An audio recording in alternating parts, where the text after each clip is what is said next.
नमस्कार सभी को। मैं कैलाश सोनी, आपका कंसल्टेंट, आपका सलाहकार।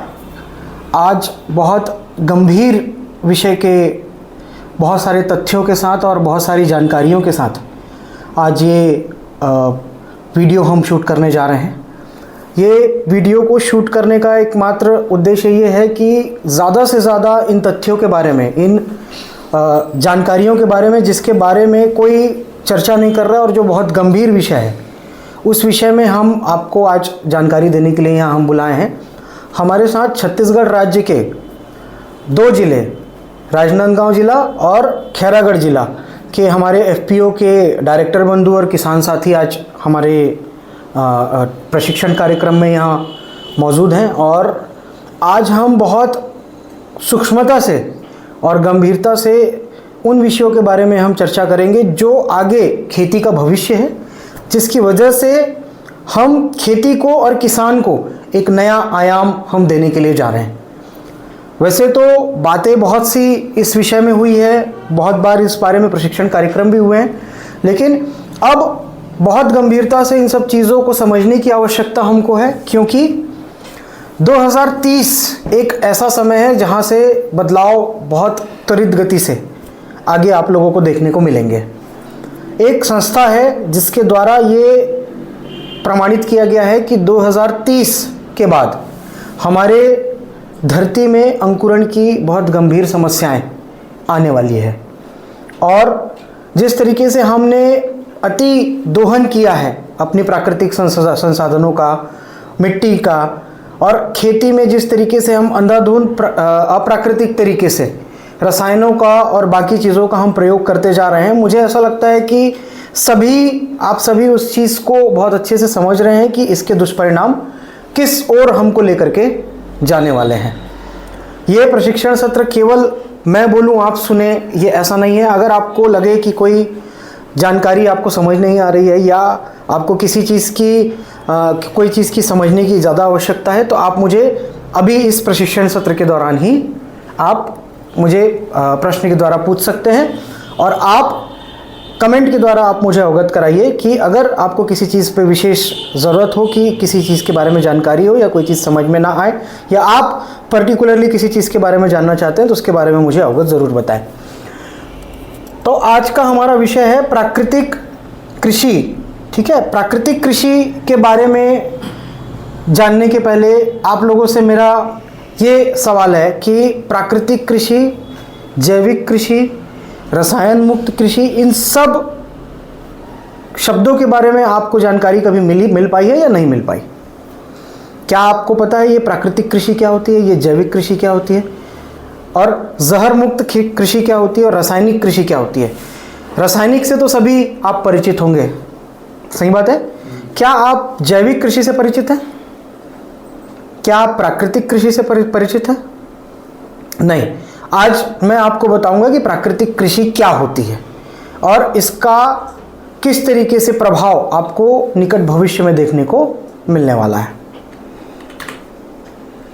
अगर मैं प्राकृतिक कृषि की बात करूं तो पहले आपको यह समझना होगा कि ये अप्राकृतिक कृषि क्या है, तब आप समझ पाएंगे कि हमको प्राकृतिक कृषि किस तरीके से करनी है। अगर जल का, जिसको हम कहें भूजल स्रोतों का दोहन अति किया जाए, तो वो प्राकृतिक है या अप्राकृतिक? अप्राकृतिक है। अगर जमीन को अनुपजाऊ बनाया जाए, कठोर बनाया जाए और मृत प्राय बनाया जाए, तो इसे हम प्राकृतिक कहेंगे या अप्राकृतिक? अगर जीवांश का, सूक्ष्म जीवों का इकोसिस्टम नष्ट कर दिया जाए, तो इसे हम प्राकृतिक कहेंगे या अप्राकृतिक? लाजमी है कि हम इसको अप्राकृतिक ही कहेंगे। अगर जलवायु में जो हमने परिवर्तन, अभी नकारात्मक परिवर्तन हम देख रहे हैं, तापमान में वृद्धि हो रही है और नाना प्रकार की और समस्याएं आपके सामने आ रही है, तो इसे आप प्राकृतिक कहेंगे या अप्राकृतिक? अर्थात प्रकृति के वैभव के विपरीत अगर आप चलते हैं तो उसे हम क्या कहते हैं? तो इसका उल्टा क्या हुआ? अगर हम प्रकृति के वैभव के साथ चले, यानी हम जिस तरीके की प्रकृति है उसी प्रकृति के अनुसार हम अपना आचरण करें या खेती कृषि करें, तो वो क्या कहलाएगी? प्राकृतिक। भूजल का दोहन कम से कम करें तो वो प्राकृतिक कृषि कहलाएगी, राइट। जमीन को हम उपजाऊ बना करके रखें, कठोर ना बनने दें और मृत ना बनने दें, तो उसे क्या कहेंगे? प्राकृतिक।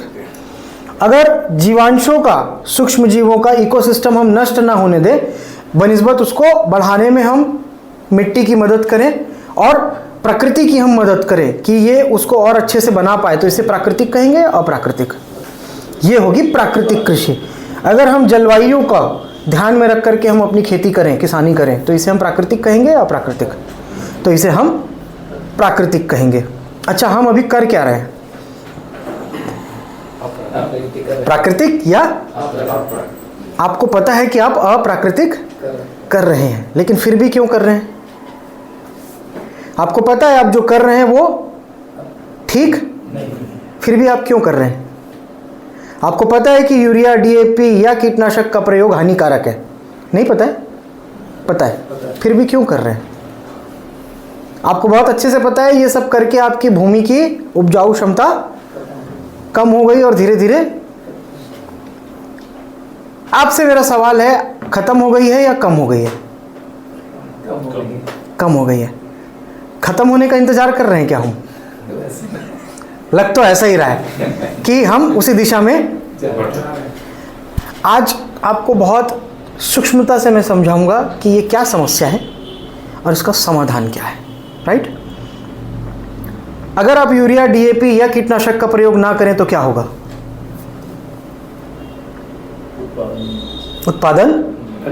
उत्पादन नहीं आएगा, यही सोच है ना। अगर कीटनाशक का प्रयोग नहीं करेंगे तो क्या होगा? कीड़े फसल नष्ट कर देंगे। कीड़े इतने ज्यादा क्यों आए? पहले थे क्या इतने? इतनी विभिन्न प्रकार की प्रजातियां और कीड़े थे क्या? तो अभी क्यों आए? कुछ तो हम गलत कर रहे हैं, है ना। हो सकता है हम समझे हों इस बात को, या हो सकता है हम ना समझे हों, लेकिन कुछ है जो गलत। आज हमको वो चीज़ समझनी है कि वो क्या गलत है, और ना केवल समझना है, हमको इस दिशा में काम करना शुरू करना है कि उस गलत को हम बहुत जल्द सही कर लें, वरना 2030 के बाद संस्था के अनुसार अंकुरण होना बंद हो जाएगा। ये आज आप भी महसूस कर रहे होंगे कि कम तो हो ही गया है। अगर आप जंगल की मिट्टी का परीक्षण करें तो उसमें आपको 18% कार्बन मिलता है। अगर आप अपने शरीर के कार्बन परसेंटेज का अगर आप गणना करें तो वो कितना मिलेगा आपको? स्वस्थ शरीर का 18%। प्रकृति ने हमको बनाया तो मिट्टी सही है ना, मिट्टी सही तो बने, है ना। प्रकृति ने बहुत सी चीज़ों को सहेज करके बहुत समझदारी से चीज़ों को आगे बढ़ाया है, और हम क्या कर रहे हैं? चीज़ों को हम अपने स्वार्थ के लिए, अपने लाभ के लिए दोहन करके हम उनको बिगाड़ रहे हैं। अगर आपकी, जब आप बीमार हो जाते हैं, आपकी बीमार शरीर का कार्बन परसेंटेज देखा जाए तो वो कितना होता है? 12। अगर आप मृतप्राय हो जाते हैं तो आपके शरीर का अगर हम कार्बन परसेंटेज नापें तो कितना मिलता है? 7% या 8%। आपको जान करके बहुत झटका लगेगा, आपके खेतों का कार्बन परसेंटेज मात्र 0.5% रह गया है, मात्र 0.5%। जंगल का 18, आपके खेतों का 0.8%।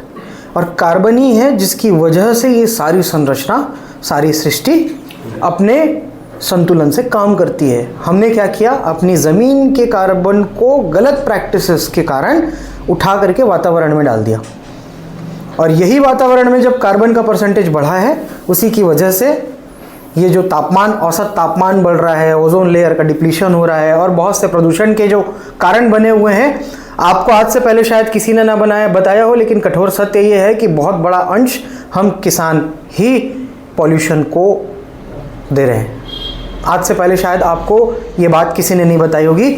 मुझे बताते हुए बड़ा दुख हो रहा है कि इसका बहुत बड़ा हिस्सा हम ही है, बहुत बड़ी जिम्मेदारी हमारी ही है।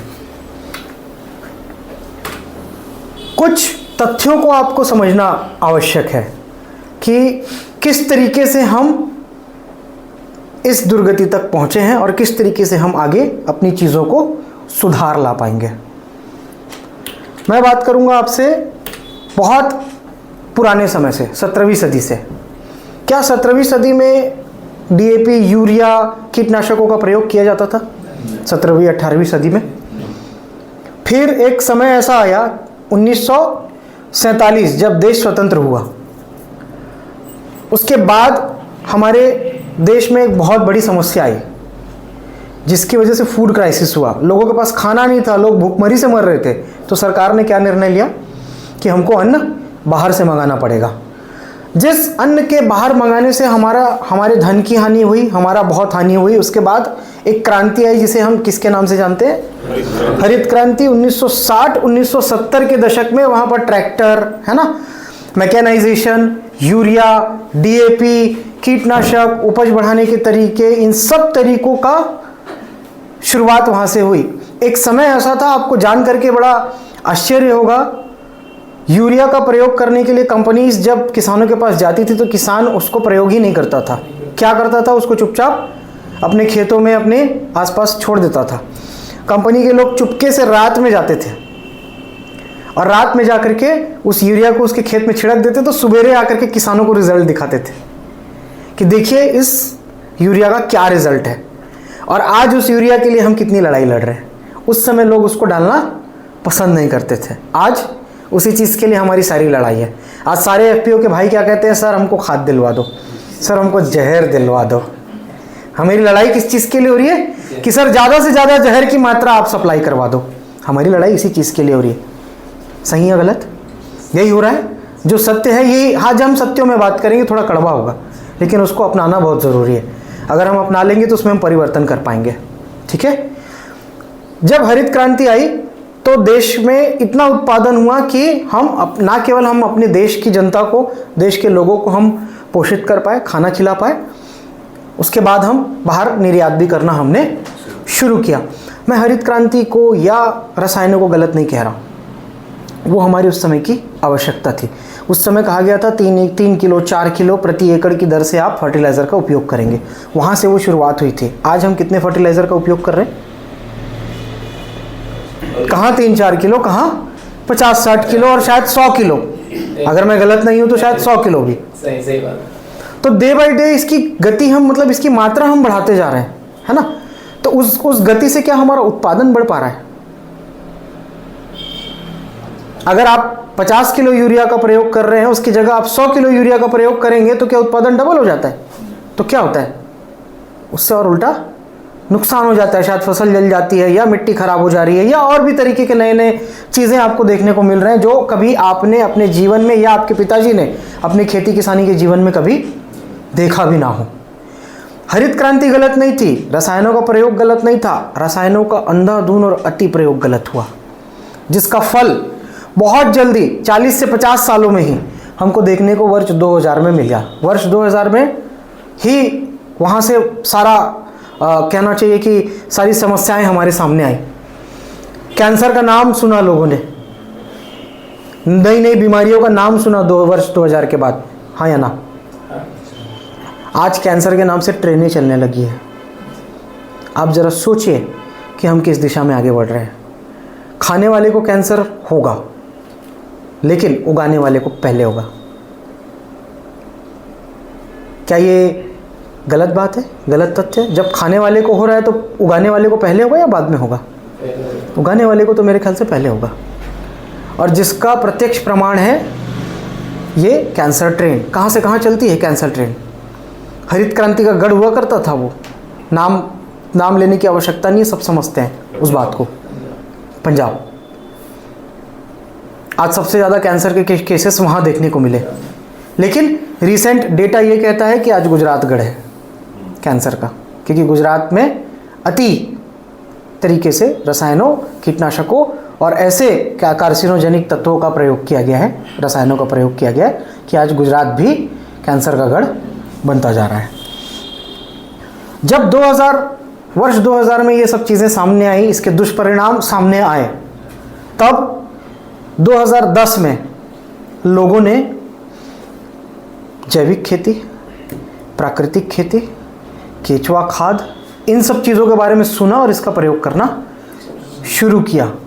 जीवामृत और भी बहुत सी विधियाँ, इनके बारे में सारी चीज़ें शुरू की गई।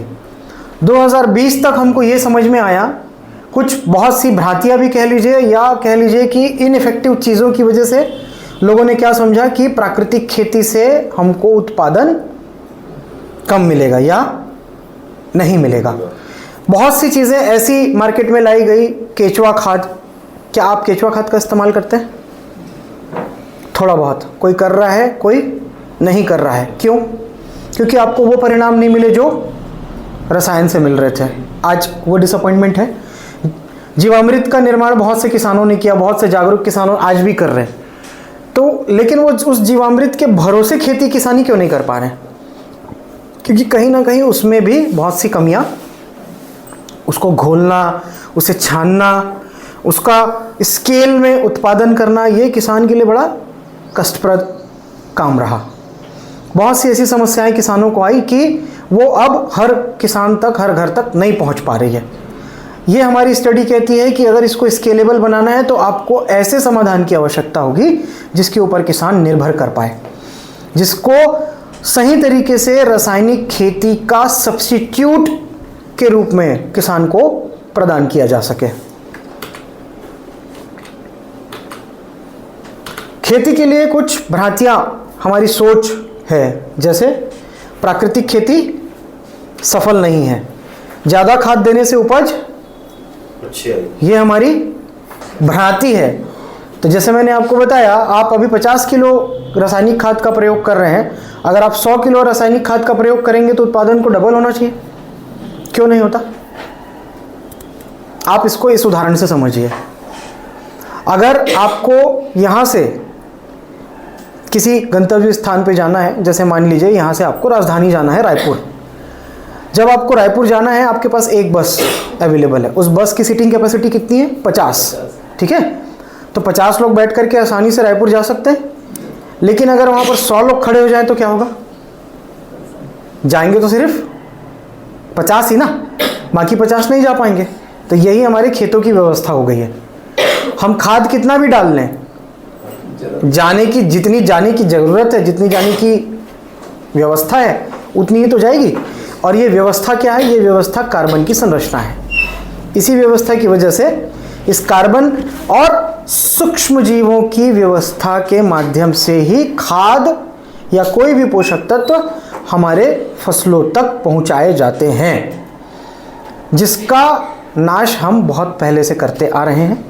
और आगे भी अगर ये व्यवस्था चलती रही तो सूक्ष्म जीवों का और कार्बन प्रतिशत का नाश होता रहेगा, जिसके माध्यम से आप ये समझ सकते हैं कि आपकी भूमि ऑलरेडी मृतप्राय तो है ही, और वो किस दिन भूमि नष्ट हो जाएगी आप और मैं समझ भी नहीं पाएंगे।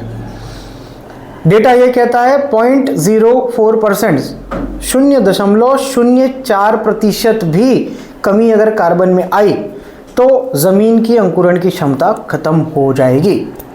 जब अंकुरण की क्षमता खत्म हो जाएगी तो फिर यूरिया और डीएपी डाल करके हम कर क्या लेंगे? आ रही मेरी बात समझ में? यूरिया और डीएपी पोषक तत्व हैं जो हमने बाहर से डाला है। हमने प्रकृति की वो क्षमता जो वो खुद सारे पोषक तत्वों का निर्माण करती है, सारे पोषक तत्वों को सुचारू रूप से पौधों तक पहुंचाती है, सारे अपशिष्टों का अपघटन करती है, इन सब व्यवस्थाओं को हमने डिस्टर्ब करके रखा है। अगर आपको प्रत्यक्ष उदाहरण के तौर पे समझना है तो इस उदाहरण से आपको सबको समझ में आएगा कि ये किस दिशा में जा रहा है। आज हर घर शौचालय है, वरना शौच करने के लिए हम कहाँ जाया करते थे? एक दिन के बाद क्या शौच उस खेत में नज़र आता था? क्यों? क्योंकि वो अपशिष्टों में बदल जाया करता था। आज अगर वो शौच वहाँ पर आपको नज़र आए तो वो अपशिष्ट मिट्टी में मिलने में शायद 10 दिन 15 दिन भी लगते हैं। ऐसा क्यों हुआ? क्योंकि हमारी मिट्टी में जो सूक्ष्म जीव पाए जाते हैं वो मिट्टी में सूक्ष्म जीव अब बचे ही नहीं, जिसकी वजह से मिट्टी कठोर है, जिसकी वजह से केचुए आपके ज़मीन से जा चुके हैं, जिसकी वजह से जो आपके मित्र जीव थे, आपने कीटनाशक डाल करके हमने क्या किया, उन मित्र कीटों को भी हमने नुकसान पहुंचाया, मार दिया। आज हमारे खेतों में चिड़िया नज़र आती है क्या? वो चिड़िया जो आपके कीटों को, है ना, शत्रु कीटों को खाने के लिए आपका मदद करती थी, किसानों का दोस्त हुआ करती थी, आज वो चिड़िया भी आपके खेतों में नहीं है। वो मेंढक जो आकर के कीड़े मकोड़े को खाया करते थे, अंडों को खाया करते थे, आज वो भी गायब है। मधुमक्खी नज़र ही नहीं आ रही है खेतों में। कीट पतंगे जो परागण में आपकी मदद करते हैं, उसको भी हमने रासायनिक कीटनाशक डाल करके नष्ट कर दिया है। फलस्वरूप हुआ क्या है, हमने पूरा इकोसिस्टम अपने खेत का और सारी, कहना चाहिए कि हमारी कृषि व्यवस्था का इकोसिस्टम हमारे द्वारा जाने या अनजाने में उसको डिस्टर्ब किया गया। क्यों? आज हमारे साथ में सबसे बड़ा चैलेंज है कि अगर हम प्राकृतिक खेती में आए तो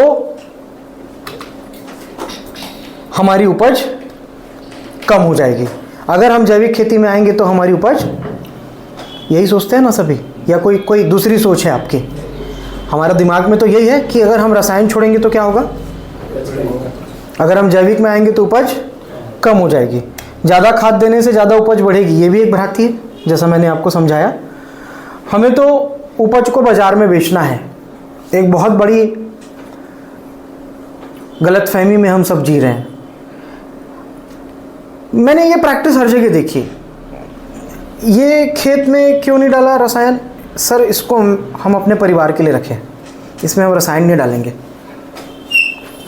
अच्छा, इसमें क्यों डाला? इसको तो हमको बाजार में भेजना है। सही है, सब्जी कहाँ से आ रही है आपके पास? तो क्या उस किसान ने ये सोच करके कीटनाशक नहीं डाला होगा कि इसको आपको खाना है? बाजार में तो वो भी बेच रहे हैं। तो अल्टीमेटली हो क्या रहा है, हम क्या कर रहे हैं, हम समझदार बनने का कोशिश कर रहे हैं कि हम 1 एकड़ में रसायन नहीं डालेंगे तो ये हमारे खाने के लिए पर्याप्त होगा। बट ये चक्र तो कभी खत्म नहीं होगा ना। आप डाल रहे हो, कोई और खा रहा है, कोई और डाल रहा है, आप खा रहे हैं, ये चक्र कभी बदलेगा क्या? तो इस चक्र से बाहर निकलने की भी हमको आवश्यकता है। फिर हमारे बहुत से ऐसे किसान भाई हैं जो ये कहते हैं, आप भी समझ सकते हैं इन सब चीज़ों को, भाई सरकार तो रसायन को प्रोत्साहित कर रही है, सरकार तो उसमें अनुदान दे रही है, और आप कह रहे हैं कि गलत है। सरकार कैसे गलत कर सकती है? तो सरकार तो शराब भी बेच रही है। तो क्या आप उसको ये समझ लें कि नहीं, ठेके में जाकर के शराब पीना ही हमारे लिए, स्वास्थ्य के लिए अच्छा होगा? वो समीकरण अलग है, सरकार क्या करती है, क्यों करती है, उन समीकरण में हमको नहीं चलना है। हमको अर्थ इस चीज़ का है कि आने वाले समय में जो 2030 के बाद जो विपत्ति हमारे सामने है, उसका समाधान क्या हो सकता है, उसके बारे में आज हम चर्चा करें और उसको लागू करने का प्रयास करें। बिना रसायनों की खेती, यही है ना। आज उस भ्रम के बारे में भी हम बात करेंगे कि इस भ्रम को भी हम तोड़ने जा रहे हैं। आज की जो ज्वलंत आवश्यकता है वो है जय जवान जय किसान का जो नारा है और जय विज्ञान का जो नारा है, इसको अपन सफल बनाए। ये कैसे हो पाएगा? किसानी से विज्ञान को जोड़ना पड़ेगा। जो हमारा पुराना सिस्टम था, उस सिस्टम में भी बहुत बड़े बड़े ज्ञानी और वैज्ञानिक थे जिन्होंने वो व्यवस्था हमारे लिए बनाई थी, हम शायद उसको नहीं समझ पाए। अब हमको क्या करना है, जो हमारा पुराना नॉलेज है, चाहे वो आयुर्वेद हो, चाहे वो कृषि संबंधित आयुर्वेद हो, उसको नए विज्ञान से जोड़ करके एक ऐसे समाधान की ओर हमको आगे बढ़ना पड़ेगा कि ना केवल हम अपने खेतों को, अपने पर्यावरण को, बल्कि हमारे से जुड़े हुए सारे किसानों को वो सुविधाएं, वो लाभ और वो जानकारी, वो उत्पाद FPO के माध्यम से या उनके स्वयं के माध्यम से हम दिलवा पाएँ, जिससे हम प्राकृतिक खेती को सुगम और 100% सफल उनके लिए हम बना पाएँ। खेती में कार्बन तथा सूक्ष्म जीवों का विकास, ये हमारी आज की ज्वलंत आवश्यकता है। सूक्ष्म जीव तो रहे नहीं, सूक्ष्म जीव चले जा चुके हैं। हमको उनको अगर हम वापस नहीं लाएंगे तो क्या होगा? हमारी भूमि बंजर होने की दिशा में अग्रसर है ही और बहुत गति से आगे बढ़ जाएगी। सूक्ष्म जीवों का क्यों जो रोल है, उसको मैं बहुत संक्षिप्त रूप से मैं आप लोगों तक मैं पहुंचाना चाहूँगा। आज सबने सुना होगा PSB कल्चर, NPK कंसोर्शिया, ये एक तरीके के क्या है, बैक्टीरिया है, सूक्ष्म जीव हैं, जिसको डालने के लिए रिकमेंडेशन सारे वैज्ञानिक कर रहे हैं। लेकिन उसमें एक त्रुटि हो रही है, और वो त्रुटि क्या हो रही है? हम बैक्टीरिया और सूक्ष्म जीवों को तो हम खेती तक पहुंचा रहे हैं, लेकिन बैक्टीरिया जिंदा कैसे रहेगा इसके बारे में हम बात नहीं कर रहे हैं। बैक्टीरिया को भी तो जिंदा रहने के लिए खाने की आवश्यकता होगी ना, और हम खाने के रूप में उनको अगर रसायन देंगे तो क्या बैक्टीरिया पनप पाएंगे? तो हमको इस दृष्टि में सोचना बहुत ज़रूरी है। और इसका एक ही समाधान है कि बैक्टीरिया ज़्यादा से ज़्यादा आपके मित्र जीव आपके मिट्टी पे पहुंचाया जाए। जब हमने इसमें एनालाइज किया, हमने रिसर्च किया, तो हमको ये एक जानकारी मिली, जो बैक्टीरिया की वैरायटी लाखों में हुआ करती थी। मैं वैरायटी की बात कर रहा हूँ, संख्या की नहीं। जब आप मिट्टी का एक छोटा सा इतना सा हिस्सा आप उठाएंगे, उसमें करोड़ों सूक्ष्म जीव पाए जाते हैं। करोड़ों, 1 ग्राम मिट्टी में करोड़ों सूक्ष्म जीव पाए जाते हैं। लेकिन जब आप अपनी मिट्टी का एनालिसिस आप करेंगे तो आपको जान करके बहुत हैरानी होगी। आपकी मिट्टी में बड़ी मुश्किल से 50 या 100 वैरायटी के बैक्टीरिया ही मौजूद हैं। और ये जो खेती हो रही है ना बगैर प्रकृति को ध्यान में रखे हुए, वो इसीलिए हो पा रही है। जब बारिश होती है तो बारिश के साथ प्रकृति ने ऐसी व्यवस्था की है कि बहुत से सूक्ष्म जीव आपके खेतों में बारिश के साथ आ जाते हैं। अगर एक साल बारिश ना हो तो क्या होता है, आपने सभी ने देखा है। और वो इसीलिए नहीं कि पानी कम है, वो तो आपका एक बहुत बड़ा कारण है ही। वो इसलिए कि पानी के साथ जो सूक्ष्म जीव आपके खेतों में आते थे, अब वो भी नहीं आएंगे। इसलिए वर्षा एक ऐसा स्रोत है, भगवान ने, प्रकृति ने हमको ऐसा स्रोत दिया है कि ना केवल वो पानी की व्यवस्था आपके लिए करता है, बनिस्बत सूक्ष्म जीवों को भी आपके खेतों तक लाता है। और फिर हम क्या करते हैं, उसको रसायन दे करके वापस मारते हैं। बरसात से पानी से फिर से वो आपके खेतों में आता है, हम फिर उसको वापस से मारते हैं। इस चक्र की वजह से उनका विकास नहीं हो पा रहा है। आज की जरूरत है कि रासायनिक खेती के सच्चे विकल्पों के बारे में आप विचार करना शुरू करें, जिसमें आज मैं आपको मदद करने जा रहा हूं। और एक ऐसी टेक्नोलॉजी के साथ आप लोगों का मैं परिचय कराने जा रहा हूं, जिसके माध्यम से आप इन सारी कठिनाइयों से उबर करके एक जिम्मेदार नागरिक की तरह, एक बहुत अच्छे किसान की तरह लाभदायक खेती कर पाएंगे। ना केवल आप प्राकृतिक खेती करेंगे, बनिस्बत अपनी खेती के खर्चों में भी कटौती करेंगे और अपने उत्पादन की मात्रा को भी बढ़ा पाएंगे। कृषि को लाभप्रद व्यवसाय के रूप में विकसित करना, किसानों को प्रोत्साहित करना कि हम इस तरीके की चीज़ों को भी अपना करके खेती और किसानी में लाभ कमा सकते हैं। जब हम बात करते हैं सूक्ष्म जीवों की, तो इनका रोल क्या है खेती में, ये क्या करते हैं? जीवो जीव आहार, ये श्रृंखला है। कोई ना कोई जीव किसी न किसी जीव को खा करके ही चक्र हमारे जीवन का संचालित होता है। पढ़ा होगा ना, जीव का एक चक्र पढ़ा होगा आपने, ठीक है। फसल है, उसको चूहे खा रहे हैं, चूहे को बिल्ली खा रही है ना, ये चक्र चलता रहता है। वैसा ही सूक्ष्म जीव क्या करते हैं, सूक्ष्म जीव दूसरे जीवों को अपघटित करके खाते हैं। जब कोई मृत हो जाता है तो उसको सूक्ष्म जीव खाते हैं। सूक्ष्म जीव कुछ अवशेष बनाते हैं, उनको पौधे खाते हैं। पौधे को हम खाते हैं, हम मृत होते हैं तो हमको सूक्ष्म जीव खाते हैं, और ये चक्र चलता रहता है। अगर हम इनमें से, इस चक्र में से सूक्ष्म जीव को हटा दें तो क्या होगा? हमारा प्राकृतिक संतुलन बिगड़ जाएगा, राइट। और यही हो रहा है। और उसके बाद हम ये क्या कह रहे हैं कि रसायनों के बगैर हम खेती नहीं कर पा रहे हैं, क्योंकि हमारी रसायनों में इतनी ज़्यादा निर्भरता हो चुकी है कि हमको कुछ समझ में नहीं आ रहा है कि अब आगे क्या करना है। अगर मैं यूरिया, आज एक छोटा सा किसान जिसके पास 2 एकड़ 3 एकड़ की खेती है, क्या हम उसे कहेंगे कि तुम रसायन छोड़ दो तो वो छोड़ पाएगा? आज उसको पहले ये चीज़ समझ में आती है कि अगर मैं रसायन छोड़ दूं तो मेरे उत्पादन में कमी आएगी, तो मेरे परिवार का भरण पोषण कैसे हो पाएगा? लाजमी है, उसके तथ्य गलत नहीं है।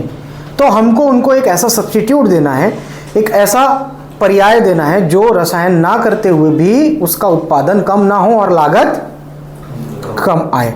क्या आप लोग जानना चाहते हैं कि कोई ऐसी भी विधि है, कोई ऐसा तरीका भी है जिसके माध्यम से आप एज अ FPO प्रमुख भूमिका निभाने वाले हैं? क्या आप ऐसी किसी विधि के बारे में जानना चाहते हैं? क्या इस तकनीक को सीखना समझना चाहते हैं?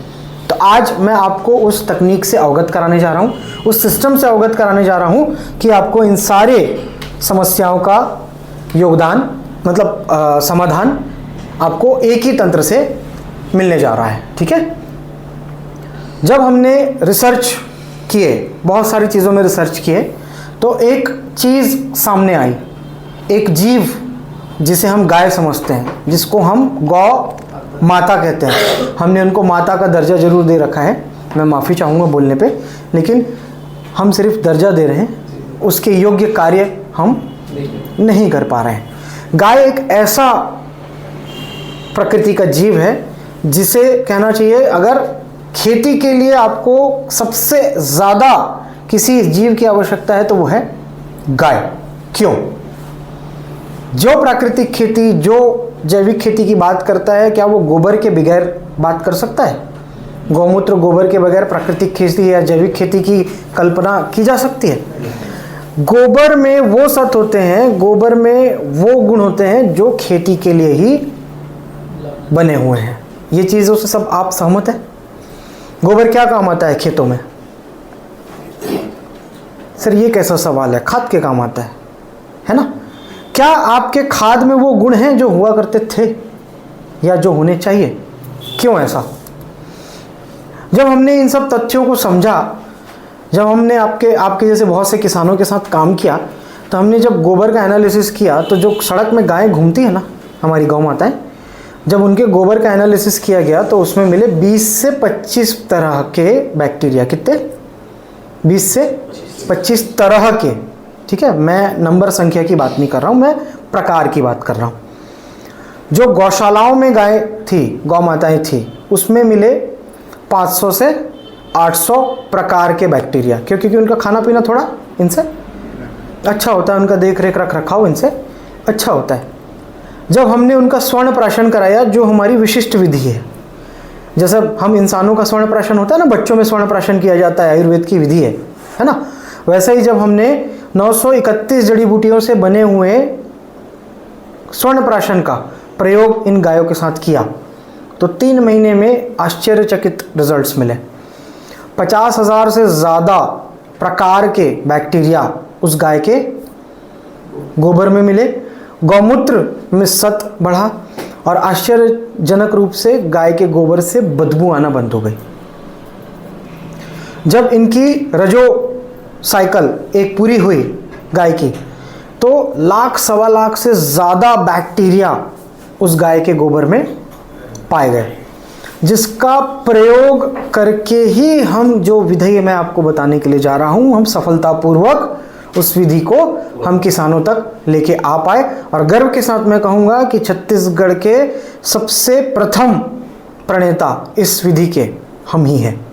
और मैं आप लोगों से आज आग्रह कर रहा हूँ, आप लोगों को मैं आमंत्रित कर रहा हूँ कि इस विधा से काम करना शुरू करने के लिए आप भी अग्रणी हो करके अपने किसानों को लाभ देना शुरू करें। जीवामृत के बारे में आप सबने सुना होगा, हाँ या ना? सबने सुना है। क्या हो अगर 2000 लीटर जीवामृत के पावर जैसा 20 लीटर पावर का एडवांस जीवामृत खाद आप खुद बनाएं और अपने किसानों को दें? क्या होगा? बदलेगी प्रकृति, चीज़ें बदलेगी। जीवामृत में रिजल्ट्स आते हैं, ये तो आपको सबको पता है, लेकिन वो रिजल्ट नहीं आ पा रहे हैं जो होने चाहिए।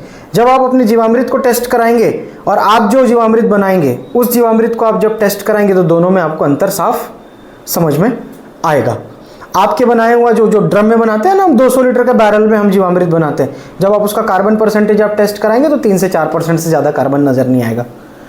जो जीवामृत इस ट्यूब के माध्यम से, जो ट्यूब हम आपको अभी साइट में जाकर के विजिट करवाएंगे कि जिस ट्यूब के माध्यम से जब आप जीवामृत बनाएंगे तो उसमें 40 से 50% तक का कार्बन संरचना उसमें मिलती है, और हर प्रकार के पोषक तत्व जो आपके सूक्ष्म जीवों को ज़रूरी है, जिससे वो क्या करें, त्वरित रूप से अपनी जनसंख्या को बढ़ाएं और ज़्यादा से ज़्यादा पोषक तत्वों को आपके फसल तक, आपके पौधों तक पहुंचाएं। ये कार्य केवल और केवल इसी विधि से संभव हो पाया है। जैसा कि मैंने आपको बताया कि भाई प्रकृति में बहुत से प्रकार के सूक्ष्म जीवों की आवश्यकता है। हमारी यूनिवर्सिटी सिर्फ 21 से 22 तरह के सूक्ष्म जीवों के बारे में जानती है। आपने भी सुना होगा, एज़ोटोबैक्टर, एनपीके, है ना, पीएसबी क्या होता है? Phosphate solubilising bacteria. वो क्या करता है? ज़मीन में मौजूद फॉस्फेट को सॉल्युबलाइज, घुलनशील फॉर्म में ला करके पौधों तक पहुंचा देता है। क्यों? क्योंकि आपने जितने डीएपी का प्रयोग किया है पूरे 50 सालों में, उसका काफ़ी सारा अंश आज आपके ज़मीन में फिक्स्ड फॉर्म में पड़ा हुआ है। क्या आज से पहले आपको ये जानकारी थी? आप जितना डीएपी का प्रयोग करते हैं मुश्किल से उसमें 10% ही आपके फसल में लगता है, और बाकी कहाँ जाता है?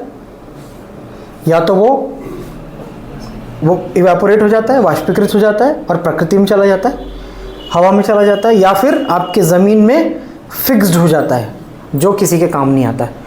जब आप उसको पीएसबी कल्चर या किसी भी तरीके के बैक्टीरिया का जब आप उसमें संचरण करते हैं तो वो घुलनशील फॉर्म में वापस आता है और आपके फसलों को लाभ पहुंचा पाता है। इसी तरीके के नाना प्रकार के बैक्टीरियाज हैं, नाना प्रकार के सूक्ष्मजीव हैं जो आपकी खेती में, आपकी किसानी में आपको मदद करते हैं। चने की खेती आप लोग करते हैं, उकटा रोग से सभी परेशान हैं। ये उकटा रोग है क्या, कभी सोचा आपने?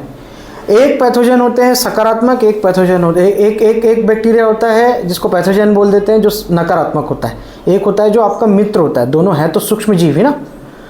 जो सूक्ष्म जीव आपके यहाँ उकटा रोग पैदा कर रहे हैं वो आपके दुश्मन है।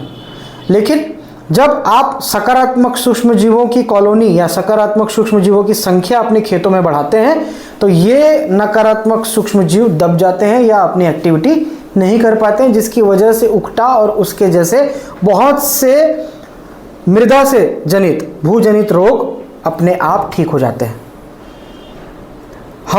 इस साल हम ट्राई करेंगे, आपको हम दिखाएंगे करके कि किस तरीके से आप उकटा रोग में भी इसका कंट्रोल ले सकते हैं। क्योंकि हमारे राज्य में आज की डेट में बहुत बड़ा एक चैलेंज है। चने का रकबा कम होने का कारण क्या है कि उकटा रोग प्रोमिनेंट हो गया है। अगर आप बेमेतरा जिला का उदाहरण ले तो बेमेतरा जिले में 70 से 80% रकबा चने से ख़त्म हो गया है। क्यों ऐसा हुआ? क्योंकि वो रोग इतना प्रोमिनेंट है। वो रोग क्यों आया? क्योंकि हमने सूक्ष्म जीवों की, हमारे मित्र सूक्ष्म जीवों की जनसंख्या को कम कर दिया है, और जिसकी वजह से शत्रु सूक्ष्म जीव अपना प्रभाव बहुत एग्रेसिवली आपको दिखा रहे हैं, जिसकी वजह से तरह तरह की बीमारियां आपको नज़र आ रही हैं। मेरी बात यहाँ तक आपको समझ में आई? तो अब समाधान क्या है? समाधान ये है कि हम रसायन से अपनी निर्भरता को कम करें और ख़त्म करें।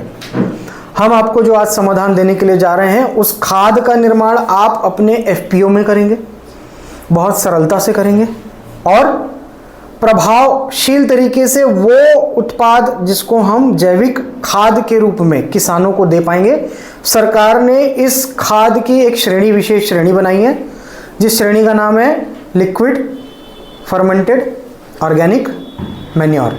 ठीक है, इस खाद की श्रेणी का अभी 3 साल के लिए लाइसेंस जारी किया गया है सरकार के द्वारा कि इस खाद को ज़्यादा से ज़्यादा निर्माण करवाया जाए और ज़्यादा से ज़्यादा किसानों तक इस खाद को पहुंचाया जाए। और ये खाद ऐसी खाद है जो आप अपने एफपीओ में जिसका निर्माण करेंगे और अपने ब्रांड से इस खाद को अपने किसानों तक पहुंचाएंगे।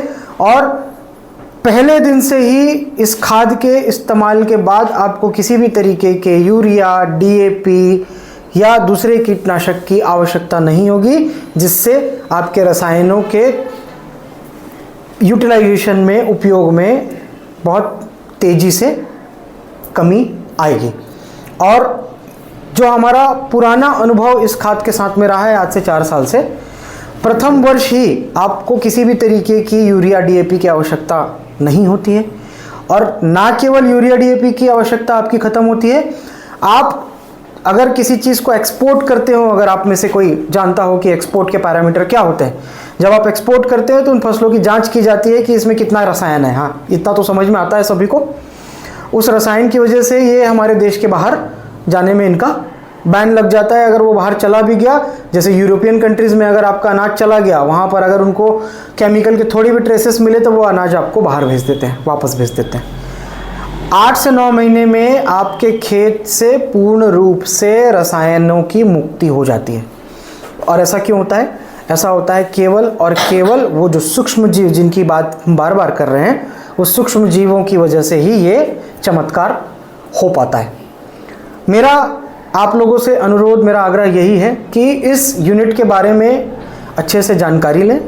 जानकारी लेने के बाद में आप इस यूनिट को अपने FPO में लगाएं और ज़्यादा से ज़्यादा किसानों को इस चीज़ से लाभान्वित करें। और अगर आप ये यूनिट को प्रत्यक्ष रूप से देखना चाहते हैं, इस इकाई को, अगर आप इसके बारे में साइट में जाकर के समझना चाहते हैं, तो हमारी 3 साइट्स हमारी शुरू हो चुकी है। एक जो नियरेस्ट साइट है उसका एड्रेस मैं आप लोगों को मैं दे दूंगा।